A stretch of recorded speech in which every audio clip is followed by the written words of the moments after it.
بسم اللہ الرحمن الرحیم۔ تربیت اولاد کے 330 رہنما اصول نمبر 3، ازدواجی تعلق کے وقت فطرتی حیا کا لحاظ رکھا جائے۔ جب میاں بیوی اپنا ازدواجی تعلق قائم کر رہے ہوں تو وہاں پر جو اللہ تعالیٰ نے ہر انسان میں طبعی اور فطری طور پر حیا رکھی ہے، اس حیا کا لحاظ رکھنا چاہیے۔ اس موقع پر جو حیا کا لحاظ نہیں رکھتا، بے حیائی کا ارتکاب کرتا ہے، تو عموماً اولاد بھی بے حیا پیدا ہوتی ہے، اور جو حیا کا لحاظ رکھتے ہیں اولادیں بھی با حیا پیدا ہوتی ہیں۔ شریعت نے ہر ایسی مذموم حرکات سے روکا جن سے فریقین کو طرح طرح کی بیماریاں اور امراض خبیثہ وغیرہ لاحق ہو جاتی ہیں، جن کا خمیازہ تمام عمر بھگتنا پڑتا ہے، بلکہ اولاد پر بھی اس کا اثر پڑتا ہے۔ اولاد مجذوم یعنی کوڑی ہو جاتی ہے۔ بعض فقہا نے اس حکم کی خلاف ورزی پر حدیث کے مطابق کفارہ بھی رکھا ہے کہ جس شخص سے غلبہ شہوت کی بنا پر حالت حیض میں جمع کا گناہ سرزد ہو جائے، اسے 1 دینار یا نصف دینار بطور کفارہ صدقہ کرنا چاہیے۔ حضرت ابو ہریرہ رضی اللہ عنہ سے روایت ہے کہ نبی کریم صلی اللہ علیہ وسلم نے ارشاد فرمایا، جو شخص بیوی کے پاس آیا حالت حیض میں یا بیوی کے پاس پچھلے راستے سے آیا تو وہ اس دین سے بری ہو گیا جو محمد صلی اللہ علیہ وسلم پر نازل ہوا ہے۔ اصول نمبر 4، ازدواجی تعلق سے مقصود حیا و پاک دامنی اور نیک صالح اولاد کا حصول ہو۔ میاں بیوی کو چاہیے کہ ازدواجی تعلق کے وقت حیا و پاک دامنی، عفت و عصمت اور نیک صالح اولاد کے حصول کی نیت رکھے۔ نظر کی حفاظت اور گناہ سے بچنا مقصود ہو۔ حضرت زکریہ علیہ السلام نے اللہ رب العزت سے دعا فرمائی، فَهَبْ لِي مِن لَّدُنكَ وَلِيًّا يَرِثُنِي وَيَرِثُ مِنْ آلِ یعقوب وَاجْعَلْهُ رَبِّی رَضِیًّا۔ لہٰذا آپ خاص اپنے پاس سے مجھے ایک ایسا وارث عطا کر دیجئے جو میرا بھی وارث ہو اور یعقوب علیہ السلام کی اولاد سے بھی میراث پائے، اور یا رب اسے ایسا بنائیے جو خود آپ کا پسندیدہ ہو۔ یعنی ایسا لڑکا عطا کیا جائے جو علوم اور تبلیغ دین میں میرا وارث قرار پائے، اور ساتھ ہی وہ میرا جد امجد حضرت یعقوب علیہ السلام کے خاندان کے علوم متوارثہ میں ان کا وارث اور صحیح جانشین بن سکے، اور اپنے پاکیزہ اعمال و اخلاق کی وجہ سے پسندیدہ اور مقبول بارگاہ ہو، یعنی عالم بھی ہو اور عامل بھی۔ اللہ رب العزت نے حضرت زکریا علیہ السلام کی دعا قبول فرمائی اور ان کے گھر حضرت یحییٰ علیہ السلام کو پیدا کیا، اور ان تمام صفات اور خوبیوں کا جامع بنایا جن کی دعا کی گئی تھی۔ حضرت یحییٰ علیہ السلام کے متعلق ارشاد ربانی ہے، وَآتَيْنَاهُ الْحُكْمَ صَبِيًّا وَحَنَانًا مِن لَّدُنَّا وَزَكَاةً وَكَانَ تَقِيًّا وَبَرًّا بِوَالِدَيْهِ وَلَمْ يَكُن جَبَّارًا عَصِيًّا۔ اور ہم نے ان کو لڑکپن ہی میں سمجھ اور خاص اپنے پاس سے رقت قلب اور پاکیزی عطا فرمائی تھی، اور وہ اپنے والدین کے خدمت گزار تھے، سرکشی اور نافرمانی کرنے والے نہ تھے۔ قرآن کا یہ واقعہ بھی ہمیں یہ سبق دیتا ہے کہ ہم اپنی اولاد کے لیے نیک تمنائیں رکھیں، اور جب اللہ تعالیٰ اس دولت سے نوازے تو ان کی تعلیم و تربیت کا فریضہ پیغمبری اسوے کے مطابق انجام دے۔ ان کی دنیا کی فکر کے ساتھ دین کی فکر سے بھی غافل نہ ہوں، بلکہ اولین مقصد ان کی پیدائش کا اطاعت خداوندی اور اشاعت دین قرار دیں۔ اگر ایک طرف وہ زمین پر عزت و عظمت کے مینار ثابت ہو تو دوسری طرف آسمان خدمت دین مبین پر آفتاب و ماہتاب بن کر چمکے۔ تو بہرحال نیت یہ ہو کہ اللہ رب العزت مجھے نیک صالح اولاد عطا فرمائے جو ہماری آنکھوں کی ٹھنڈک بنے اور بہترین صدقہ جاریہ بنے۔ اصول نمبر 5، خلوت میں ہونے والی گفتگو کا تذکرہ دوسروں سے نہ کیا جائے۔ خلوت کی باتیں بیان کرنے کی شریعت میں ممانعت آئی ہے۔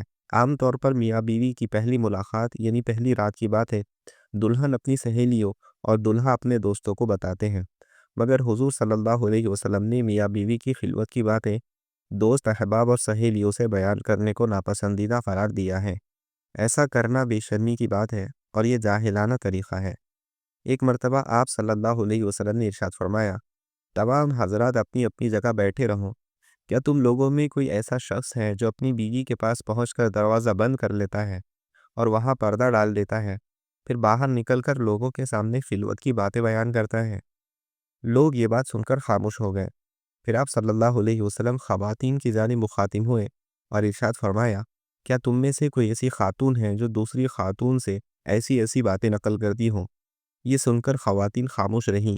اتنے میں خاتون نے گھٹنے زمین پر رکھ کر خود کو اونچا کیا تاکہ آپ صلی اللہ علیہ وسلم اس کو دیکھ لیں اور اس کی بات سن لیں، اور اس نے عرض کیا یا رسول اللہ، مرد بھی اس بات کا تذکرہ کرتے ہیں اور خواتین بھی اس بات کا تذکرہ کرتی ہیں، یعنی مرد بھی ایسے ہیں جو بیوی سے جماع کے احوال دوسروں سے بیان کرتے ہیں۔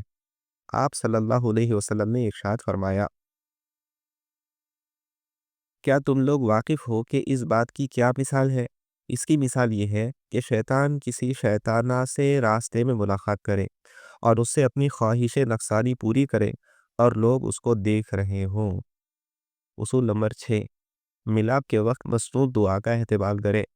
نبی کریم صلی اللہ علیہ وسلم نے فرمایا، جب زوجین آپس میں ملیں تو یہ دعا پڑھیں، اللہم جنبنا الشیطان وجنب الشیطان ما رزقتنا، اللہم جنبنا الشیطان وجنب الشیطان ما رزقتنا۔ اے اللہ، تو ہمیں شیطان کے شر سے محفوظ کر، اور جو تو ہمیں اولاد عطا فرما اسے بھی شیطان کے شر سے محفوظ فرما۔ تو جب زوجین کے تعلق میں بھی حیا ہوتی ہے اور پھر مسنون دعا کا اہتمام ہوتا ہے تو اللہ تعالیٰ جو اولاد دیتا ہے پھر وہ بھی نیک صالح ہوتی ہے اور شیطان کے شر سے محفوظ ہوتی ہے۔ جو یہ دعا پڑھ لیتا ہے تو اگر اولاد اس کے حق میں مقدر ہو تو وہ شیطان کے ضرر سے محفوظ ہوتی ہے۔ چنانچہ رسول اللہ صلی اللہ علیہ وسلم نے ارشاد فرمایا، جس کا ترجمہ ہے، تم میں سے کوئی شخص جب اپنی بیوی کے پاس آئے تو اللہم جنبنا الشیطان وجنب الشیطان ما رزقتنا کہہ دے، پھر ان دونوں کے درمیان کوئی لڑکا مقرر کیا جائے تو اس کو شیطان ضرر نہ پہنچا سکے گا۔ اگر نبی کریم صلی اللہ علیہ وسلم کی اس ہدایت پر کوئی عمل نہیں کرتا تو وہ خود اپنا نقصان کرتا ہے۔ اس روایت سے معلوم ہوا کہ ہم بستری کے وقت بسم اللہ اور دعائے حفاظت بے اثر بے حد ضروری ہوتی ہے۔ ہم بستری کے وقت بسم اللہ اور دعائے حفاظت بے حد ضروری ہوتی ہے تاکہ شیطانی تصرفات کی زد سے محفوظ رہ سکے اور آنے والی نسل ان اثرات سے بچ سکے جو شیطان ڈالنا چاہتا ہے۔ حضرت عبداللہ بن مسعود رضی اللہ عنہ فرماتے ہیں، جماع سے فارغ ہونے کے بعد مزید یہ دعا پڑھ لے، اللہم لا تجعل للشیطان فی ما رزقتنا نصیبا، اے اللہ، جو کچھ تو نے ہمارے حصے میں اولاد رکھی ہے اس میں شیطان کو دخل نہ دینے دے۔ آپ غور و فکر سے کام لے کے تو یہ بات سمجھ میں آئیں گی کہ اسلام اسی وقت سے انسان کی حفاظت شروع کر دیتا ہے جس وقت نطفہ پیٹ سے جدا ہونے لگتا ہے۔ اس کا نتیجہ یہ ہوگا کہ وہ نطفہ انسانی صورت و شکل اختیار کرنے سے پہلے ہی شیطانی تصرفات و وساوس سے محفوظ ہو جائیں گا۔ آج کل عموماً دیکھنے اور سننے میں آتا ہے کہ جب تعلق قائم کیا جائے بے حیائی کا ماحول ہوتا ہے، گانا چل رہا ہوتا ہے، فحاشی و عریانی ہوتی ہے، معاذ اللہ۔ اپنی خواہش کی تکمیل کے دوران کئی لوگ طرح طرح کے گانوں فلموں کے دیکھنے میں لگے ہوتے ہیں، جانوروں کی طرح نازیبا حرکتوں میں لگے ہوتے ہیں۔ اس لیے جو اولادیں پیدا ہوتی ہیں پھر وہ بھی اسی طرح کی حیادار نہیں ہوتی، بے حیا، دین بیزار اور غیرت سے خالی ہوتی ہے۔ اصول نمبر 7، دوران حمل اچھے اعمال اور افعال کو اختیار کیا جائے۔ جب حمل ٹھہر جائے تو عورت اس دوران اچھے اعمال و افعال کو اپنائے اور اس دوران نیک افعال کو اختیار کرے۔ تو چونکہ حمل کے دوران ماں جو بھی عمل کرتی ہے اس کا بچے کے اوپر اثر ہوتا ہے، ماں اگر نیک اعمال اختیار کریں گی تو بچے پر بھی ان نیک اعمال کا اثر ہوگا۔ اگر خدا نہ کرے برے کاموں میں گناہوں میں مبتلا ہوں گی تو بچے پر بھی ان برے کاموں کا اور گناہوں کا اثر ہوگا۔ اس لیے ایک اصول یہ ہے کہ اگر ہم یہ چاہیں کہ ہماری اولاد نیک بنے، اس میں نیک عمل کا جذبہ ہو، نیکی کے کاموں کی طرف رغبت ہو، تو دوران حمل عورت مستون اعمال تلاوت کا اہتمام کرے اور اپنے آپ کو گناہوں سے بچائے۔ اصول نمبر 8، دوران حمل رزق حلال کا اہتمام کرے اور مشتبہ چیزوں سے بچے۔ دوران حمل میاں بیوی رزق حلال کا اہتمام کریں اور مشتبہ چیزوں سے اپنے آپ کو بچائے، ورنہ بسا اوقات اولاد پر اس کے منفی اثرات سامنے آتے ہیں۔ ایک میاں بیوی نے دل میں یہ سوچا کہ ہماری ہونے والی اولاد نیک ہو، لہٰذا اس کے لیے ہم حلال کھائیں گے، ہر نیک کام کریں گے تاکہ بچے پر نیکی کے اثرات ہو۔ جب سے حمل ٹھہرا تو میاں بیوی دونوں نے نیک اعمال کرنے شروع کر دیے، باقاعدگی کے ساتھ نیکی کرتے رہے۔ لیکن بچے کی جب ولادت ہوئی تو انہوں نے بچے کے اندر نافرمانی کے اثرات دیکھے، وہ ضدی نکلا، ہٹ دھرم نکلا، بات نہیں مانتا تھا۔ تو ایک مرتبہ دونوں میاں بیوی سوچ رہے تھے کہ ہم نے اتنی محنت کی، نتیجہ برآمد نہ ہوا، آخر کیا بات ہے۔ سوچتے سوچتے بیوی کے دل میں خیال آیا، اس نے کہا کہ واقعی ہم سے غلطی ہو گئی۔ خاوند نے پوچھا کیا غلطی؟ بیوی کہنے لگی پڑوس کا ایک بیری کا درخت ہے جس کی شاخیں ہمارے سخن میں بھی آتی ہے۔ تو کئی مرتبہ ایسا ہوتا تھا کہ دوران حمل بیر گرتے تھے، مجھے اچھے لگتے، میں کھا لیتی تھی، تو میں نے پڑوسی سے اجازت ہی نہیں لی ہوتی تھی۔ میں نے بغیر اجازت کے جو چیز کھائی اس کے اثرات میرے بچے پر آ پڑے۔ اس قسم کے بہت سے واقعات ہیں۔ مشتبہ کھانے کے سبب بیٹا نافرمان نکلا۔ ایک بزرگ تھے، ان کی ساری اولاد بڑی نیکوکار تھی، لیکن ان میں ایک بچہ بہت ہی نافرمان اور بے ادب قسم کا تھا۔ اللہ والے ان کے ہاں مہمان تھے۔ انہوں نے یہ فرق دیکھا تو اس بزرگ سے پوچھا کہ آخر یہ کیا وجہ ہے، یہ بچہ کیوں ایسا نافرمان نکلا؟ تو وہ بزرگ بڑے آزردہ ہوئے، آنکھوں سے آنسو آ گئے، فرمانے لگے یہ اس کا قصور نہیں، یہ میرا قصور ہے۔ ایک مرتبہ گھر میں فاقہ تھا اور ہمارے گھر میں شاہی دعوت کا بچا ہوا کھانا آ گیا۔ کسی نے ہدیہ تحفے کے طور پر بھیجا تھا۔ عام طور پر تو میں ایسے کھانے سے پرہیز کرتا تھا، لیکن بھوک کی وجہ سے اس دن میں نے وہی کھانا کھا لیا۔ پھر وہی رات تھی کہ ہم میاں بیوی نے ملاقات کی اور اللہ نے اسی رات بچے کی بنیاد رکھی۔ یہ اس مشتبہ کھانے کا اثر ہے کہ ہمارا یہ بچہ نافرمان نکلا۔ تو اس لیے اس حالت میں عورت کو چاہیے کہ وہ حلال لقمے کا بہت زیادہ خیال کریں۔ یہ بازاروں کی بنی ہوئی چیزیں جن کی پاکی ناپاکی کا کوئی پتہ نہیں ہوتا، اس سے بھی پرہیز کرے۔ اصول نمبر 9، غیبت، چغلخوری اور ناچ گانے سے گریز کیا جائے۔ جب تک بچہ ماں کے پیٹ میں حمل کی صورت میں ہے، اس دوران عورت اپنے آپ کو غیبت سے بچائے، اپنے آپ کو بہتان ترازی سے، کسی کے اوپر لعن طعن سے، گانے سننے سے، ڈرامے دیکھنے سے، ہر بری چیزوں کو دیکھنے سے اپنے آپ کو بچائے۔ تو جتنا یہ وقت پاک دامنی میں گزرے گا اور نیکی میں گزرے گا، اس کے اچھے اثرات بچے میں منتقل ہوں گے۔ بچہ ماں کی غذا سے بنتا ہے، ماں جو غذا کھا رہی ہے اسی سے بچے کی نشو و نما ہوتی ہے۔ بچے کے جسم کی نشو و نما ماں کے خون کے ساتھ ہوتی ہے، اور ماں کے خون میں جہاں غذا کا اثر ہوتا ہے وہیں ماں کے کردار کا، ماں کے اخلاق کا اثر ہوتا ہے، اور وہی کردار، وہی اخلاق، وہی عادات بچے میں منتقل ہوتی ہیں۔ اس لیے جو دوران حمل عورت نیک اعمال کو اپنائے، گناہوں سے بچے، تو بچے کی زندگی پر اس کے اچھے اثرات مرتب ہوتے ہیں۔ اس کے علاوہ عام زندگی میں بھی اپنے آپ کو غیبت، چغلخوری جیسے گناہوں سے بچائیں۔ اسلاف کی زندگی ایسی تھی کہ وہ کہتے تھے، آج تک میں نے کسی کی غیبت نہیں کی۔ ان لوگوں نے ایسی زندگی گزاری، ہم تو پوری زندگی نہیں، کوئی ایک دن اپنا ایسا نہیں بتا سکتے جس میں ہم نے کسی کی غیبت نہ کی ہو۔ ہماری زندگی کا کوئی ایک دن ایسا نہیں ہے، اور ان لوگوں کی پوری زندگی ایسی گزر گئی۔ میرے نام عمل میں غیبت کا گناہ نہیں۔ جتنے بڑے محدثین تھے وہ غیبت سے بڑے بچتے تھے۔ امام بخاری رحمۃ اللہ علیہ فرماتے ہیں کہ مجھے اللہ تعالیٰ کی ذات سے امید ہے کہ قیامت کے دن جب اللہ تعالیٰ میرے نام عمل کو کھولے گا تو اس میں غیبت کا گناہ نہیں ہوگا۔ ترجمہ ہے، مجھے امید ہے اللہ تعالیٰ میرے اس بارے میں محاسبہ نہیں کرے گا، میرا اس بارے میں محاسبہ نہیں کرے گا کہ میں نے آج تک کسی کی غیبت نہیں کی۔ دیکھیے کتنی یقین اور وثوق کے ساتھ کہہ رہے ہیں کہ اللہ کے ہاں میرے نام اعمال میں غیبت کا گناہ نہ ہوگا۔ اللہ نے تبھی ان کو امیر المومنین فی الحدیث بنایا اور ان کی کتاب صحیح بخاری کہلائی، اور اللہ نے انہیں علم شریعت کا ایک آفتاب بنایا۔ امام مسلم رحمۃ اللہ علیہ کے حالات میں حضرت شاہ عبد العزیز محدث دہلوی رحمۃ اللہ علیہ لکھتے ہیں، امام مسلم رحمۃ اللہ علیہ کے عجائبات میں سے ایک یہ بھی ہے کہ آپ نے عمر بھر میں کسی کی غیبت نہیں کی، اور نہ کسی کو مارا، اور نہ کسی کو گالی دی۔ اصول نمبر 10، دوران حمل تلاوت اور ذکر کثرت سے کریں۔ جب بچہ حمل کی صورت میں ہو تو عورت اہتمام کرے کہ تلاوت زیادہ سے زیادہ کریں، باوضو رہیں، کثرت سے اللہ تعالیٰ کا ذکر کریں۔ جتنا وقت اس کی تلاوت اور ذکر میں گزرے گا، جتنا وقت اس کا تلاوت اور ذکر میں گزرے گا، اس کے اچھے اثرات بچے پر منتقل ہوں گے۔ عموماً سلف کی عورتوں میں یہی رہا کہ وہ دوران حمل تلاوت کا، ذکر کا اور اعمال کا بہت اہتمام کرتی تھی۔ اسی وجہ سے جو اللہ تعالیٰ انہیں اولاد دیتا وہ ان کی امیدوں پر پورا اترتی تھی۔ جب مائیں نیک ہوتی ہیں پھر اللہ بیٹے بھی مولانا محمد الیاس کاندھلوی رحمۃ اللہ علیہ جیسے عطا کرتا ہے۔ تبلیغی جماعت کے بانی حضرت مولانا محمد الیاس رحمۃ اللہ علیہ کی والدہ کے بارے میں آتا ہے۔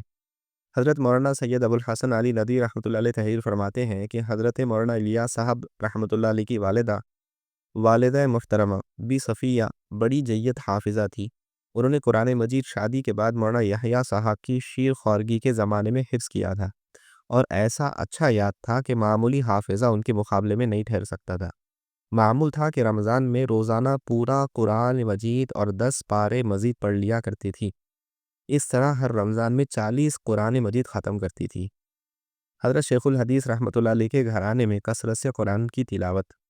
شیخ الحدیث حضرت مولانا محمد زکریا صاحب رحمۃ اللہ علیہ اپنے گھر کی خواتین کے بارے میں فرماتے ہیں، ہمارے گھر کی مستورات میں میری بچیاں، اللہ ان کو مزید قوت و ہمت عطا فرمائے، کھانے پینے کے مشاغل اور بچوں کی پرورش کے ساتھ ساتھ ماشاء اللہ ایک ایک کے کئی کئی بچے ہیں۔ ماہ مبارک کی راتوں کا اکثر حصہ مختلف حافظوں سے سننے میں گزارتی ہے، اور دن میں 14-15 پارے روزانہ پڑھنا تو عقل درجہ ہے۔ اس پر تنافس اور مقابلہ ہوتا ہے کہ کس کے پارے زیادہ ہوئے۔ میری دادی صاحب نور اللہ مرقدہ حافظہ تھی، اس لیے ایک منزل روزانہ کا تو ان کا مستقل معمول تھا، اور ماہ مبارک میں 40 پارے یعنی ایک قرآن پورا کر کے 10 پارے مزید روزانہ پڑھنا تو ہمیشہ کا معمول تھا، اور اس کے علاوہ 20 تسبیح مختلف کئی 100 کی دائمی مشغلہ تھا، جن کی تعداد 17,000 کے قریب ہوتی ہے۔ اصول نمبر 11، اولاد کی نعمت پر اللہ کا شکر کریں۔ اولاد اللہ کی طرف سے ایک بہت بڑی نعمت ہے۔ جب تک اولاد نہ ہو تب بھی انسان بہت فکر مند رہتا ہے اور ہر ممکنہ کوشش کرتا ہے کہ اللہ تعالیٰ اسے اولاد کی نعمت سے مالا مال فرمائے۔ شادی کے چند سال گزر جائے اور اولاد نہ ہو تو انسان کبھی ایک حکیم کے پاس، کبھی دوسرے کے پاس، کبھی ایک ڈاکٹر کے پاس، کبھی دوسرے طبیب کے پاس جاتا ہے، کبھی ایک عامل کے پاس، کبھی دوسرے شیخ کے پاس جاتا ہے، اس لیے کہ ان کے توسط اور تجربات سے کوئی ایسی دوا مل جائے جس کے ذریعے سے اللہ تعالیٰ مجھے اولاد کی نعمت عطا فرما دے۔ اللہ تعالیٰ جب اولاد کی نعمت عطا فرما دے، چاہے وہ اولاد میں بیٹا ہو، چاہے وہ بیٹی ہو، دونوں پر اللہ کا شکر ادا کرے۔ عموماً دیکھنے میں آتا ہے، اگر یہ معلوم ہو کہ بیٹا ہے تو انسان زیادہ خوشی کا اہتمام کرتا ہے، اور اگر بیٹی کا پتہ چل جائے تو بسا اوقات بعض گھروں میں ناچاکی شروع ہو جاتی ہے، جھگڑا بھی ہو جاتا ہے، بیوی کو بھی لعن طعن کیا جاتا ہے، طعن و تشنیع کا نشانہ بنایا جاتا ہے، اس سے گریز کیا جائے۔ پیدائش اولاد پر حضرت عائشہ رضی اللہ عنہا کا معمول۔ حضرت عائشہ رضی اللہ عنہا کے اہل خانہ میں کوئی بچہ پیدا ہوتا تو آپ یہ معلوم نہیں کرتی تھی کہ لڑکا پیدا ہوا ہے یا لڑکی، بلکہ یہ معلوم کیا کرتی تھی کہ ٹھیک طریقے سے اور بعافیت پیدا ہو گیا ہے۔ جب آپ کو یہ جواب ملتا کہ جی ہاں بخیر و عافیت پیدا ہو گیا، تو آپ یہ سن کر فرماتی تھی الحمدللہ رب العالمین۔ بچے کا تندرست پیدا ہونا بڑی نعمت ہے۔ ایک شخص کے 2 جڑواں بچے پیدا ہوئے اور ان کی کمر اوپر سے نیچے تک بالکل چسپاں تھی۔ ڈاکٹروں کو جمع کیا گیا کہ یہ 2 بچے ہیں اور جڑے ہوئے ہیں، ان کو آپریشن کر کے الگ کر دو۔ ڈاکٹروں نے کہا اگر آپریشن کیا گیا تو دونوں مر جائیں گے، اس لیے کہ جو شے رگیں ہیں وہ دونوں کی جڑی ہوئی ہے۔ دونوں کی پرورش کی گئی۔ اب ماں بیچاری ایک کو دودھ پلاتی تو دوسرا الٹا پڑا ہوتا، اور جب دوسرے کو پلاتی تو وہ الٹا پڑا ہوا ہے۔ غرض وہ اسی طرح پالتی رہیں یہاں تک کہ بچے 5-6 برس کے ہو گئے۔ ان کی تعلیم کا بندوبست کیا گیا۔ خدا کی قدرت کے ایک کے دل میں جذبہ پیدا ہوا علوم دین حاصل کرنے کا، اور ایک کے دل میں جذبہ پیدا ہوا علوم معاش حاصل کرنے کا۔ دونوں کے لیے اساتذہ متعین کیے گئے، ایک اچھا عالم بن گیا اور ایک بڑا گریجویٹ بن گیا۔ دونوں بھائی آپس میں باتیں کیا کرتے۔ جو بھائی دنیا طلب تھا وہ کہتا کہ حد سے زیادہ کوئی مصیبت میں نہیں ہے، ہر وقت کی مصیبت میرا جی کھیلنے کو چاہتا ہے اور تیرا دل نہیں چاہتا، مگر مجبوراً تجھ کو جانا پڑتا ہے، اور اگر میں استنجا کے لیے جانا چاہوں تو تیرا جی نہیں چاہتا تو بھی تجھ کو جانا پڑتا ہے۔ تو کوئی اپنے دل کی بات نہیں کر سکتا ہے، لہٰذا ہم سے زیادہ کوئی مصیبت میں نہیں ہے۔ یہ سن کر دیندار بھائی کہتا کہ بھائی صبر کرو، اس سے بڑھ کر بھی تو مصیبت آنی ممکن ہے۔ اس نے کہا اس سے بڑھ کر کیا مصیبت ہو سکتی ہے؟ وہ نصیحت کرتا یہ مت کہو اللہ کے یہاں مصیبتوں کے خزانے بھی بہت ہیں۔ اللہ کی قدرت کے دیندار بھائی کا انتقال ہو گیا۔ تو پھر ڈاکٹروں کو جمع کیا کہ اس لاش کو کاٹو، تو نے کہا اگر لاش کاٹی گئی تو یہ بھی مر جائے گا۔ اب لاش دنیادار بھائی کے کمر پر ہے، وہ سوتا ہے تو مردہ کمر کے اوپر، کھانا کھاتا ہے تو مردہ کمر پر، استنجی کو جاتا ہے تو مردہ کمر پر۔ اس وقت اس نے کہا کہ میرا بھائی صحیح کہتا تھا، تو وہ مصیبت لاکھ درجے بہتر تھی۔ جبکہ بھائی زندہ تھا تو معلوم ہوا کہ ہر مصیبت سے بڑھ کر مصیبت بھی موجود ہے۔ اس لیے میں عرض کر رہا تھا کہ اولاد کا صحیح سالم تندرست پیدا ہو جانا بڑی نعمت ہے، اللہ کا شکر ادا کرے۔ اصول نمبر 12، بیٹیاں اللہ کی رحمت اور نجات کا ذریعہ ہیں۔ خدا نخواستہ بچہ پیدا ہوتا لیکن معذور ہوتا، اپاہج ہوتا، گونگا بہرا یا نابینا ہوتا تو بھلا انسان کیا کر سکتا تھا؟ اس لیے اللہ کا شکر ادا کرے کہ اللہ رب العالمین صحیح سالم تندرست عافیت کے ساتھ عطا فرمائے۔ والدین بیٹی کی پیدائش پر ناراضگی کا اظہار نہ کریں، بیٹی اللہ کی رحمت ہے۔ قرآن کریم میں اللہ رب العزت نے جہاں اولاد کا تذکرہ فرمایا وہاں بیٹی کا ذکر پہلے فرمایا اور بیٹے کا ذکر بعد میں کیا۔ سورہ شورا کی آیت کا ترجمہ ہے، اللہ جسے چاہتا ہے بیٹیاں دیتا ہے، جسے چاہتا ہے بیٹے دیتا ہے۔ اس میں اشارہ تھا بیٹی اللہ کی بڑی نعمت ہے، اس لیے بیٹیوں کا ذکر پہلے فرمایا، بیٹوں کا ذکر بعد میں کیا۔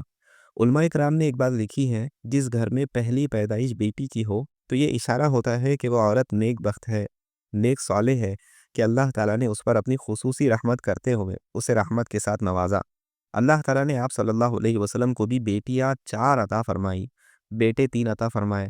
بیٹیاں زیادہ تھی، بیٹے کم تھے، اور آپ کا کوئی بیٹا بلوغت کو نہیں پہنچا، سب کا انتقال بچپن میں ہوا، اور آپ کی چاروں بیٹیاں بلوغت کو پہنچی، چاروں کی شادیاں بھی ہوئی، اور اللہ رب العزت نے آپ صلی اللہ علیہ وسلم کو یہ موقع بھی فراہم کیا کہ آپ نے اپنی زندگی میں چاروں کا نکاح بھی فرمایا۔ تو دیکھیں یہاں بتانے کا مقصد بیٹی اللہ کی بڑی نعمت ہے، اس لیے آپ نے فرمایا فاطمہ تو میرے جگر کا ٹکڑا ہے۔ سفر میں جاتے حضرت فاطمہ کے گھر سے ہوتے ہوئے جاتے، سفر سے لوٹتے تب بھی ان کے گھر سے ہوتے ہوئے لوٹتے۔ اس قدر محبت تھی، تو بچیوں کی پیدائش سے انسان کو خوش ہونا چاہیے۔ اللہ تعالیٰ نے بیٹے کی طرح بیٹی کو بھی والدین کے لیے راحت و سکون اور نعمت خداوندی قرار دیا ہے۔ حضرت مریم کی پیدائش ایک عظیم تاریخ ساز حقیقت ہے، اگرچہ ان کے والدہ نے یہ بھی کہہ دیا تھا۔ پھر جب اس نے جنا اور کہا، سورہ آل عمران کی آیت کا ترجمہ ہے، اے میرے رب، میں نے تو وہ لڑکی جنی ہے، اور جو کچھ اس نے جنا ہے اللہ اسے خوب جانتا ہے، اور بیٹا بیٹی کی طرح نہیں ہوتا۔ مگر اللہ تعالیٰ نے بتا دیا کہ لڑکی کا پیدا ہونا اس قدر نیک فعال اور تاریخ ساز واقعہ ہوگا، ایک پیغمبر کی تاریخ اس کے ارد گرد گھومیں گی۔ کسی کو نہیں معلوم تھا کہ حضرت عیسیٰ علیہ السلام کی والدہ ماجدہ ہونے کا شرف پھر سیدہ مریم کو حاصل ہوا، اور یہ بچی دنیا کی ان عظیم خواتین میں شمار ہوئی جو عرش اور فرش پر اپنا ایک انفرادی مقام رکھتی ہیں۔ اس لیے لڑکی کی پیدائش سے دل برداشتہ ہونا اور اسے اپنے لیے مصیبت یا بدشگون سمجھنا انتہائی پست ذہنیت کا مظاہرہ ہے۔ مسلمان کو اس میں قطعاً کوئی پریشانی نہیں ہونا چاہیے، بلکہ جس طرح لڑکی کی پیدائش پر ایک مسرت ہوتی ہے، اسی طرح بچی کی پیدائش پر بھی مسرت بھرے جذبات کا اظہار ہونا چاہیے، اور اللہ کا شکر ادا کرنا چاہیے کہ اس نے ایک بچی کی ولادت سے سرخرو فرمایا ہے، جو اس گھر میں خیر و برکت کا باعث ہوگی۔ لیکن آج بھی اس طرح کے درندے انسان موجود ہیں۔ کچھ روز پہلے پنجاب میں ایک نوجوان نے اپنی معصوم بچی کو 5 گولیاں ماری اور کہا، پہلی بچی کیوں پیدا ہوئی ہے؟ بچہ پیدا ہونا چاہیے تھا۔ اس درندے کو کیا معلوم کہ یہ تیرے گھر میں خیر و برکت کا باعث ہے۔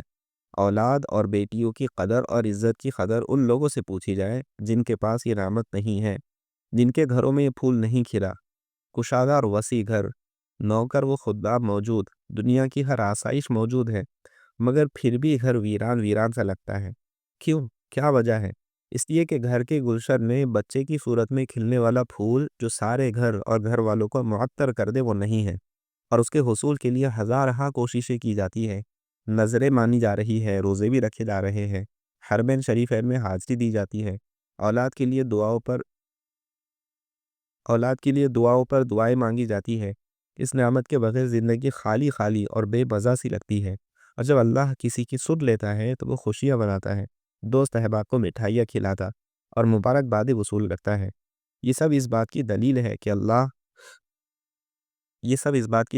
کہ اولاد اللہ تعالیٰ کی طرف سے عطا کردہ ایک عظیم نعمت ہے۔ بیٹیوں اور بہنوں کی پرورش دخول جنت کا ذریعہ ہے۔ آپ صلی اللہ علیہ وسلم نے بیٹیوں کی پرورش کرنے پر جتنے فضائل بیان فرمائے ہیں، بیٹے کی پرورش پر اس قدر بیان نہیں فرمائے۔ حضرت ابو سعید خدری رضی اللہ عنہ سے روایت ہے کہ سرکار دو عالم جناب رسول اللہ صلی اللہ علیہ وسلم نے فرمایا، جس شخص کی 3 بیٹیاں ہوں یا 3 بہنیں ہوں اور وہ ان کے ساتھ احسان اور سلوک کا معاملہ کرے، ان کے ساتھ اچھا برتاؤ اور اچھا معاملہ کرے، ان کے وجود کو اپنے لیے ذلت و خواری کا باعث نہ سمجھے، تو اس کی بدولت وہ جنت میں داخل ہوں گا۔ حضرت ابو ہریرہ رضی اللہ عنہ سے روایت ہے کہ رسول اللہ صلی اللہ علیہ وسلم نے ارشاد فرمایا، جس شخص کی 3 بیٹیاں ہوں اور اس کو ان بیٹیوں کی پرورش کا سابقہ پیش آئے اور وہ اللہ تعالیٰ کی رضا کے لیے ان کو پالے اور ان کو تہذیب اور ادب سکھائے اور ان کو کھلانے پلانے اور دیگر ضروریات کے انتظام کی تکلیف پر صبر کرے، تو اللہ تعالیٰ اس کے اس عمل کی وجہ سے اس کو جنت میں داخل کریں گے۔ کسی نے سوال کیا کہ اگر کسی کی 2 بیٹیاں ہوں تو آپ صلی اللہ علیہ وسلم نے فرمایا 2 بیٹیوں کا بھی یہی حکم ہے۔ پھر کسی نے سوال کیا اگر کسی کی ایک بیٹی ہو تو کیا وہ اس ثواب عظیم سے محروم رہے گا؟ آپ صلی اللہ علیہ وسلم نے فرمایا جو شخص ایک بیٹی کی اس طرح پرورش کرے گا اس کے لیے بھی جنت ہے، اس کے لیے بھی جنت ہے۔ بیٹیوں کی پرورش حضور کی رفاقت کا ذریعہ ہے۔ آپ صلی اللہ علیہ وسلم نے ارشاد فرمایا جس شخص کی 2 بیٹیاں ہو اور وہ ان کی اچھے انداز سے پرورش کرے اور جب شادی کے قابل ہو جائے تو ان کی شادی کر دے تو میں اور وہ شخص جنت میں اس طرح داخل ہوں گے جس طرح یہ دونوں انگلیاں ملی ہوئی ہیں۔ بیٹیوں پر ماں کی شفقت اور لسان نبوت سے بشارت۔ حضرت عائشہ رضی اللہ عنہا سے ایک قصہ منقول ہے، وہ فرماتی ہیں کہ خاتون میرے پاس آئی جس کے ساتھ اس کی 2 لڑکیاں تھیں۔ اس خاتون نے مجھ سے سوال کیا، اس وقت میرے پاس سوائے ایک کھجور کے اور کچھ نہیں تھا اور وہ کھجور میں نے اس کو دے دی۔ اس اللہ کی بندی نے اس کھجور کے 2 ٹکڑے کیے اور ایک ایک ٹکڑا دونوں بچیوں کے ہاتھ پر رکھا، خود کچھ نہیں کھایا، حالانکہ خود اسے بھی ضرورت تھی۔ اس کے بعد وہ خاتون بچیوں کو لے کر چلی گئی۔ تھوڑی دیر کے بعد جناب رسول اللہ صلی اللہ علیہ وسلم تشریف لائے تو میں نے اس خاتون کے آنے اور ایک کھجور کے 2 ٹکڑے کر کے دونوں بچیوں کو دینے کا پورا واقعہ سنایا۔ آپ صلی اللہ علیہ وسلم نے ارشاد فرمایا جس کو 2 بچیوں کی پرورش کرنے کی نوبت آئے اور وہ ان کے ساتھ شفقت کا معاملہ کریں تو وہ بچیاں اس کو جہنم سے بچانے کے لیے پردہ بن جائیں گی۔ دیکھیے یہ فضیلت اور ثواب بیٹیوں کی پرورش پر، یہ فضیلت اور ثواب بیٹوں کی پرورش پر بیان نہیں فرمائی بلکہ بیٹوں کی پرورش پر۔ دیکھیے یہ فضیلت اور ثواب بیٹوں کی پرورش پر بیان نہیں فرمائی بلکہ بیٹیوں کی پرورش پر بیان فرمائی ہے۔ اس لیے ہمیں بیٹیوں کی پرورش خوش دلی سے کرنی چاہیے۔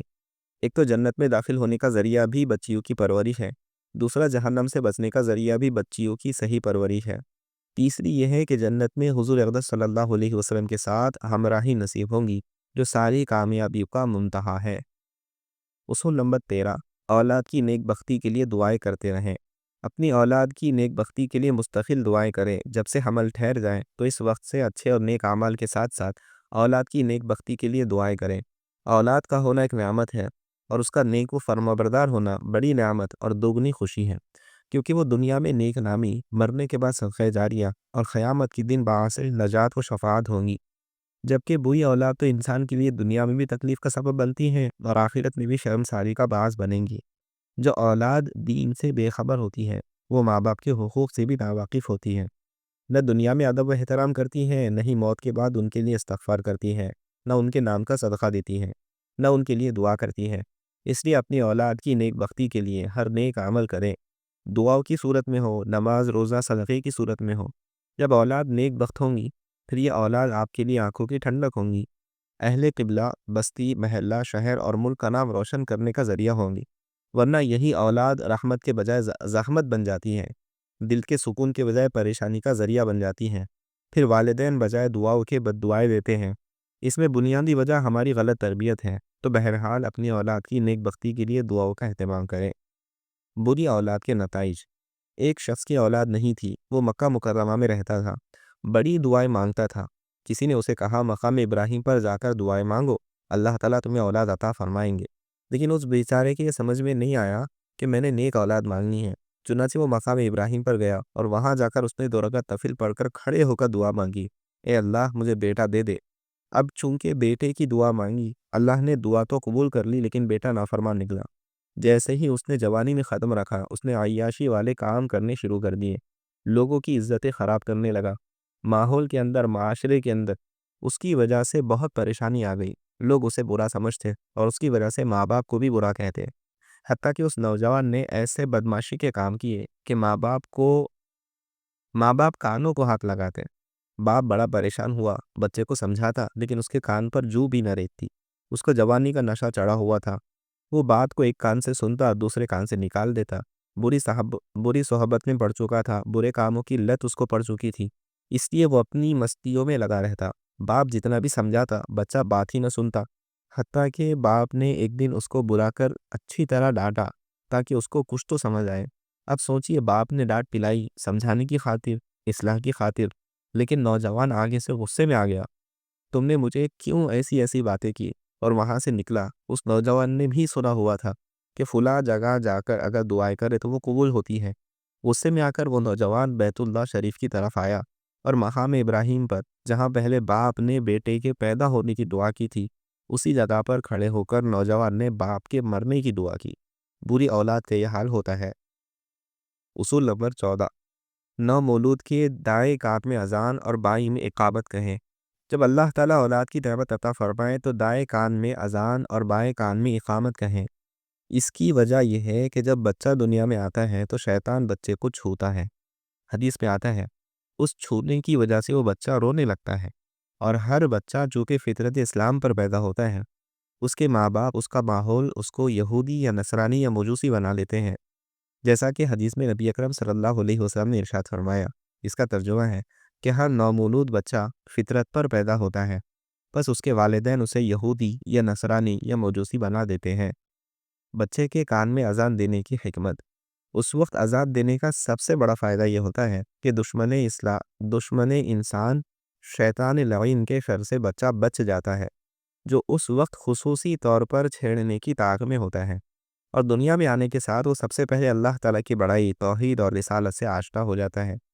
ملا علی قاری رحمۃ اللہ علیہ اذان دینے کی حکمت کے بارے میں فرماتے ہیں، اذان کی حکمت یہ ہے بچے کے کان اول وہلہ میں ذکر اللہ سے اس طرح آشنا ہوتا ہے کہ اس میں ایمان و نماز کی طرف دعوت ہوتی ہے، جو ام الارکان ہے۔ جب اس کے دائیں کان میں اذان ہوتی ہے تو بچے کو ایک سکون ملتا ہے، اور سب سے پہلی آواز اس کے کان میں اللہ تعالیٰ کی بڑائی کی پہنچتی ہے کہ کائنات میں سب سے بڑی ذات اللہ کی ذات ہے۔ اللہ اکبر، اللہ سب سے بڑا ہے، اللہ کے علاوہ کوئی معبود نہیں ہے، محمد صلی اللہ علیہ وسلم اللہ کے رسول ہیں۔ کامیابی صرف نماز میں ہے، نماز پڑھنے والا انسان کامیاب ہے، جو نماز سے دور رہے وہ ناکام ہے۔ پھر آخر میں بھی اللہ کی توحید کا تذکرہ ہے، تو بچے کے کان میں یہ پہلی صدا توحید کی لگتی ہے، دوسرے میں اقامت ہوتی ہے۔ اب اشارہ یہ ہے کہ اذان بھی ہو گئی، اقامت بھی ہو گئی، اذان اور اقامت کے درمیان بہت تھوڑا فاصلہ ہے، تو ہماری اور آپ کی اذان اور اقامت ہو گئی، صرف نماز پڑھنے کا وقت باقی ہے۔ وہ نماز نماز جنازہ ہے، اسی لیے نماز جنازہ میں اذان بھی نہیں ہوتی، اقامت بھی نہیں ہوتی، اس لیے کہ اذان اب اقامت ہو چکی ہے۔ صرف اتنے تھوڑے وقت کے لیے ہم دنیا میں آئے ہیں، جس طرح اذان اور اقامت کے درمیان مختصر سا وقت ہوتا ہے، لیکن انسان اس دھوکے میں ہے کہ میری عمر 50-60 سال ہوں گی، ابھی تو جوانی ہے، حالانکہ آخرت کے مقابلے میں یہ زندگی ایک لمحہ ہے۔ یہاں دنیا میں آیا، تھوڑی دیر بعد رخصت ہو گیا، بس آنکھیں بند ہوتے ہی پوری زندگی کا دروازہ بند ہو جاتا ہے۔ تنبیہ: بچے کی پیدائش کے بعد اذان کے لیے یہ بات ضروری نہیں ہے اس کو غسل دے دیا گیا ہو، البتہ جسم پر لگی ہوئی نجاست و غلاظت کو صاف کر لینا ضروری ہے۔ نمبر 15، تہنیک کرے۔ جب اللہ تعالیٰ اولاد کی نعمت دے تو تہنیک کرے۔ تہنیک کہتے ہیں سب سے پہلی جو غذا ہے جو بچے کو دی جائے، وہ کسی نیک صالح متقی انسان کے ہاتھوں سے دی جائے۔ کسی نیک صالح آدمی کا جو لعاب ہے وہ اس غذا کے ساتھ لگ کر وہ بچے کو دیا جائے، تاکہ اس کے اچھے اثرات اس بچے کی زندگی میں منتقل ہوں۔ اگر کوئی نیک صالح متقی انسان موجود نہ ہو، گھر کی نیک خاتون سے بھی یہ کام لیا جا سکتا ہے۔ حضرت صلی اللہ علیہ وسلم کا دستور۔ حضرت اسماء بنت ابی بکر رضی اللہ عنہا فرماتی ہیں کہ جس زمانے میں حضرت عبداللہ بن زبیر میرے شکم میں تھے، جب ان کی پیدائش کا دن قریب آیا تو میں مکہ مکرمہ سے مدینہ منورہ آ گئی، قباء میں قیام رہا، چنانچہ یہ یہیں پیدا ہوئے۔ ان کو لے کر میں رسول اکرم صلی اللہ علیہ وسلم کی خدمت میں حاضر ہوئی اور بچے کو آپ کی پاک گود میں ڈال دیا۔ پھر آپ نے کھجور مانگی، اسے چبایا، پھر اپنا لعاب دہن بچے کے منہ میں ڈالا، اور سب سے پہلی یہی چیز اس کے پیٹ میں پہنچی، پھر تالو میں اسے لگا دیا اور دعائے برکت فرمائی۔ حضرت ابو موسیٰ رضی اللہ عنہ فرماتے ہیں، میرے گھر میں ایک بچہ پیدا ہوا، میں اسے لے کر خدمت نبوی میں حاضر ہوا، آپ نے اس کا نام ابراہیم تجویز فرمایا، برکت کی دعا دی، اور چھوارا کو چبا کر تالو میں لگایا، اس کو میرے سپرد کر دیا۔ حضرت عائشہ رضی اللہ عنہا ارشاد فرماتی ہیں، رسول صلی اللہ علیہ وسلم کے پاس نو مولود بچوں کو لایا جاتا تو آپ صلی اللہ علیہ وسلم ان کے لیے برکت کی دعا فرماتے اور ان کی تہنیت کرتے تھے۔ حضرت صحابہ کرام کے ہاں جب کسی کی اولاد ہوتی، وہ آپ صلی اللہ علیہ وسلم کے پاس لے کر آتے، رسول اللہ صلی اللہ علیہ وسلم کھجور کو چبا لیتے، چبانے کے بعد جو کھجور کا لعاب ہوتا وہ بچے کے تالو کے ساتھ لگا لیتے۔ تو مسنون عمل یہی ہے کہ تہنیک کا عمل کرے، کھجور ہو یا شہد ہو یا اس کے علاوہ جو مناسب ہو، کوئی نیک صالح آدمی اپنے ہاتھ سے اس کو کھلا دے، تاکہ بچے کے پیٹ میں جو پہلی غذا جائے وہ ایک نیک صالح انسان کے ہاتھ سے جائے، اس کے لعاب کے اثرات بچے کی زندگی میں منتقل ہوں۔ تحنیک کون کرے؟ جس طرح اذان اور اقامت کے کلمات سے اس کے دل کے اندر اللہ تعالیٰ کی عظمت، ایمان کی مضبوطی اور آخرت کی فکر پیوست ہو گئی ہے، اسی طریقے سے اگر کسی بزرگ سے تحنیک کرائی جائے تو اس بزرگ کے اثرات اور ان کی برکات تحنیک کے ذریعے بچے کے پیٹ میں منتقل ہو جاتی ہیں۔ تحنیک کا دنیاوی فائدہ، اس میں دنیاوی فائدہ بھی ہے، وہ یہ ہے کہ جب میٹھی چیز اس کے منہ میں جائے گی تو وہ منہ چلائے گا، اس سے اس کے دماغ اور جسم کے تمام اعصاب میں حرکت ہوں گی، بیدار ہو جائیں گے، ذہن بھی کام کرنے لگے گا، کان بھی اور آنکھیں بھی کام کرنے لگیں گی، بچے کے اندر چوسنے کی صلاحیت پیدا ہوں گی۔ یہ تمام فوائد ہیں، یہ ظاہری فائدے ہیں، نہ جانے اور کتنے فائدے ہوں گے جو ہماری آنکھوں سے اوجھل ہیں۔ اس سنت میں دین اور دنیا دونوں کی بھلائیاں ہیں، اور ان کو نہ کرنے میں دین و دنیا دونوں کا نقصان ہے۔ نمبر 16، بچے کا اچھا نام رکھا جائے۔ بچے کا اچھا نام رکھا جائے تاکہ اس کے اثرات زندگی میں منتقل ہو۔ رسول اللہ صلی اللہ علیہ وسلم نے ارشاد فرمایا، اللہ تعالیٰ کے ہاں محبوب نام عبداللہ ہے اور عبد الرحمن ہے۔ عبداللہ کے معنی اللہ کا بندہ، عبد الرحمن کے معنی رحمان کا بندہ۔ بہتر یہ ہے انسان ان ناموں کو رکھیں۔ پیدائش کے بعد ایک مشکل کام نام رکھنا ہوتا ہے۔ بھائی الگ نام بتاتے ہیں، والدین الگ نام بتاتے ہیں، ماموں کی خواہش الگ نام کی ہوتی ہے، چاچوں کی خواہش الگ ہوتی ہے، دادا کی الگ پسند ہوتی ہے، ہر ایک سے پوچھا جاتا ہے جی کون سا نام رکھیں۔ بہتر یہ ہے کہ ہر گھر میں قرآن کریم موجود ہے۔ قرآن کریم کے شروع میں اللہ تعالیٰ کے 99 نام شروع میں موجود ہیں۔ یہ اللہ رب العزت کے اسماء حسنہ ہے۔ قرآن کریم آخر میں نبی اکرم صلی اللہ علیہ وسلم کے تقریباً 100 نام ہیں، تو گویا 200 نام ہر آدمی کے گھر میں موجود ہیں۔ تو جب اتنے نام موجود ہیں پھر کسی اور سے پوچھنے کی یا غیروں کے نام رکھنے کی کیا ضرورت ہے؟ اللہ تعالیٰ کے اسماء حسنہ میں سے کسی کے ساتھ بھی لفظ عد لگائیں، مثلاً عبداللہ، عبد الرحمن، عبد القیوم، عبد السمیع، عبد الغفار، عبد المتین، عبد الرزاق، عبد القہار، عبد الجبار، کوئی بھی انسان نام رکھے تو اس کے اچھے اثرات بچے پہ منتقل ہوں گے۔ یا نبی اکرم صلی اللہ علیہ وسلم کے نام نامی اور اس میں گرامی پر محبت رکھا جائے، محمد، احمد، محمد حامد، محمد محمود، تاکہ یہ ممنوعیت بچے کی زندگی میں رہے۔ اگر بچی ہے تو پچھلی امتوں میں جتنی نیک عورتیں گزری ہیں ان کے ناموں میں سے نام رکھا جائے، یا ازواج مطہرات کے ناموں میں سے یا صحابیات کے ناموں میں سے کوئی نام رکھا جائے۔ کبر و غرور والے ناموں کی ممانعت۔ اسی طرح حضرت صلی اللہ علیہ وسلم نے ان ناموں سے بھی منع کیا جن سے کبر و غرور کی بو آتی ہو۔ آپ نے ایک دفعہ فرمایا، بدترین نام یہ ہے کہ کوئی بچی کا نام ملک الاملاک رکھے۔ حدیث کے الفاظ یہ ہے، قیامت کے دن بدترین نام اللہ تعالیٰ کے یہاں اس شخص کا ہوگا جس کا نام شہنشاہ، بادشاہوں کا بادشاہ رکھا جائے۔ مسلم شریف میں ان الفاظ کے ساتھ روایت مروی ہے، قیامت کے دن اللہ تعالیٰ کے یہاں مبغوض اور خبیث ترین شخص وہ ہوگا جس کا نام شہنشاہ ہے، کیونکہ بادشاہت صرف اللہ تعالیٰ کے لیے ہے۔ معلوم ہوا ایسے نام جو ذات باری تعالیٰ یا صفات الہیہ کے لیے مخصوص ہے ان کے ساتھ کسی انسان کا نام رکھنا درست نہیں ہے۔ شہنشاہ انسان نہیں ہو سکتا، اس لیے اس طرح کا نام ہرگز نہ رکھا جائے۔ شہنشاہ اور حقیقی بادشاہ صرف اللہ کی ذات ہے، باقی سب کی بادشاہت جزوی اور عارضی ہے۔ اچھے نام کی ترغیب اور اہمیت۔ حضرت ابو درداء رضی اللہ عنہ ارشاد فرماتے ہیں، نبی اکرم صلی اللہ علیہ وسلم نے ارشاد فرمایا، بے شک قیامت کے دن تمہیں تمہارے اور تمہارے باپوں کے نام سے پکارا جائے گا، اس لیے تم اپنے اچھے نام رکھا کرو۔ اس حدیث مبارکہ سے ایک تو یہ بات معلوم ہوئی کہ قیامت کے دن مخلوقات عالم کے سامنے بندوں کو ان کے ناموں سے پکارا جائے گا اور ان کے باپوں کے ناموں کے ساتھ پکارا جائے گا، اس لیے اچھے نام رکھے جائیں تاکہ روز محشر برے نام کے ساتھ رسوائی نہ ہو۔ ہمارے ہاں عموماً نام کے سلسلے میں پہلی غلط فہمی یہ ہے کہ لوگ کہتے ہیں جی ایسا نام بتاؤ جو کسی کا نہ ہو، حالانکہ یہ بات شرعی لحاظ سے درست نہیں ہے۔ شریعت کی یہ تعلیم نہیں ہے کہ ایسا نام ہو جو کسی کا نہ ہو، شریعت کی تعلیم یہ ہے ایسا نام ہو جس کے معنی اچھے ہو تاکہ اس کے اچھے اثرات بچے میں منتقل ہو جائے، بھلے وہ 20 آدمیوں کا نام ہو۔ ہمیں یہ نہیں دیکھنا ہے کہ وہ کسی کا نام نہ ہو، بلکہ یہ دیکھنا ہے اس کا معنی کتنا اچھا ہے۔ دوسری بات یہ ہے، بعض ساتھی ان سے ہٹ کر نام رکھتے ہیں جن کا کوئی معنی نہیں ہوتا۔ اس کا کوئی مفہوم نہیں ہوتا، یا ان میں نام کی صلاحیت بھی نہیں ہوتی، یا پھر فلمی اداکاروں ٹی وی اداکاروں کے نام پر رکھے جاتے ہیں، یا قبیلے میں خاندان میں جو چلا آ رہا ہے تو دیکھا دیکھی رکھ لیتے ہیں، اس سے گریز کیا جائے۔ ایسا نام رکھا جائے جس کا معنی بھی اچھا ہو۔ رسول اللہ صلی اللہ علیہ وسلم کا غیر مناسب نام تبدیل کرنا۔ رسول اللہ صلی اللہ علیہ وسلم کے پاس ایک عورت آئی، آپ نے پوچھا تیرا نام کیا ہے؟ اس نے کہا آسیہ۔ آپ نے فرمایا نہیں، تیرا نام جمیلہ ہے۔ آسیہ کا معنی ہے نافرمان عورت، تو آپ نے فرمایا نہیں، تیرا نام جمیلہ ہے جس کا معنی خوبصورت عورت ہے۔ اسی طرح آپ کے پاس کوئی بات پوچھنے کے لیے خاتون آئی تو آپ نے پوچھا نام کیا ہے؟ اس نے کہا برہ، اس کا معنی نیکوکار۔ آپ نے فرمایا لا تزکو انفسکم، تم اپنا تزکیہ خود نہ کرو، خود اپنے آپ کو نہ کہو کہ میں نیک ہوں، متقی ہوں، بلکہ تم اپنا نام زینب رکھو، تو آپ نے اس کا نام زینب رکھا۔ اسی طرح آپ صلی اللہ علیہ وسلم کے پاس ایک شخص آیا، اس نے پوچھا نام کیا ہے؟ اس نے کہا اسربت۔ آپ نے کہا نہیں، تمہارا نام زرعہ ہے۔ آپ نے نام تبدیل کر کے اس کا نام زرعہ رکھا۔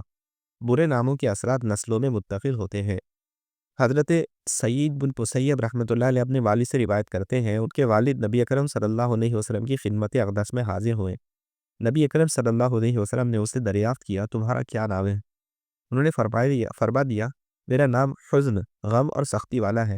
تو نبی اکرم صلی اللہ علیہ وسلم نے فرمایا نہیں، بلکہ تمہارا نام سہل، آسانی والا ہے۔ تو انہوں نے کہا میں اس نام کو نہیں بدلوں گا جو میرے والد نے رکھا ہے۔ حضرت ابن مسیب فرماتے ہیں اس واقعے کے بعد سے ہمارے گھر میں غم کے حالات اور پریشانیاں ہی رہیں۔ اپنے گھر والوں کی خبر لو، وہ جل گئے ہیں۔ حضرت یحییٰ بن سعید رحمۃ اللہ علیہ سے روایت ہے، حضرت عمر رضی اللہ عنہ نے ایک شخص سے پوچھا تمہارا نام کیا ہے؟ اس شخص نے جواب دیا جمرہ، جس کا مطلب ہے چنگاری۔ حضرت عمر رضی اللہ عنہ نے پوچھا کہ کس کے بیٹے ہو؟ اس نے جواب دیا شہاب، یعنی شعلے کا بیٹا ہوں۔ حضرت عمر رضی اللہ عنہ نے اس کے بعد معلوم کیا کہ کس قبیلے سے تعلق رکھتے ہو؟ اس نے جواب دیا حرقہ، یعنی آگ جلانے والے قبیلے سے۔ حضرت عمر رضی اللہ عنہ نے پھر معلوم کیا تم کہاں رہتے ہو؟ اس نے جواب دیا حرۃ النار، آگ کی گرمی میں رہتا ہوں۔ حضرت عمر رضی اللہ عنہ نے پھر معلوم کیا یہ حرۃ النار کہاں واقع ہے؟ اس نے جواب دیا ذات لبئی، یعنی بھڑکتی ہوئی آگ کے علاقے میں واقع ہے۔ تو حضرت عمر رضی اللہ عنہ نے یہ سن کر فرمایا اپنے گھر والوں کی خبر لو، وہ جل گئے ہیں۔ راوی کہتے ہیں اس نے جا کر دیکھا تو ویسے ہی ہوا جس طرح حضرت عمر رضی اللہ عنہ نے فرمایا تھا۔ جسم پر نام کے اچھے اور برے اثرات۔ حضرت حکیم الامت تھانوی رحمۃ اللہ علیہ کے مواضع میں ہے، ایک شخص حضرت کی خدمت میں آتا تھا، وہ اپنے کسی بچے کے بارے میں کہا کرتا تھا کہ وہ بیمار بہت رہتا ہے، علاج کروا کر تھک گیا ہوں مگر ٹھیک ہی نہیں ہوتا۔ ایک دن حضرت نے پوچھ لیا کہ اس کا نام کیا ہے؟ اس نے کہا اس کا نام کلیم ہے۔ کلیم کے معنی زخمی کے ہیں۔ حضرت نے فرمایا نام ہی ایسا ہے تو ٹھیک کیسے ہوگا؟ پھر حضرت نے کلیم کی جگہ سلیم نام رکھ دیا، اور سلیم کے معنی تندرست کے ہیں۔ چنانچہ نام بدلتے ہی بچہ تندرست ہو گیا اور بیماری ختم ہو گئی۔ تو جس نام کے معنی اچھے ہوں گے اس کے اثرات بھی بچے میں ہوں گے، اور جس نام کے معنی برے ہوں گے اس کے اثرات بھی بچے میں ہوں گے۔ تو معلوم یہ ہوتا ہے کہ نام کا بھی اثر بچے کی زندگی میں ہوتا ہے۔ اس لیے عموماً دیکھنے میں آیا جن بچوں کے نام خلفائے راشدین کے نام پر ہوتے ہیں، اللہ تعالیٰ ان میں خلفائے راشدین کے امتیازی اوصاف پیدا کر دیتا ہے۔ صحابہ کے نام پر ہوتے ہیں، صحابہ کے اوصاف آتے ہیں۔ صحابیات کے نام پر ہوتے ہیں، اللہ ان کے اوصاف پیدا کر دیتا ہے۔ اسلاف کے ناموں کی برکتیں ہوتی ہیں، اس لیے علماء سے مشورہ کے بعد بچوں کے نام رکھے۔ نیٹ اور گوگل پر خود دیکھنے اور سمجھنے سے بہتر ہے کسی صاحب علم سے پوچھے پھر نام رکھے۔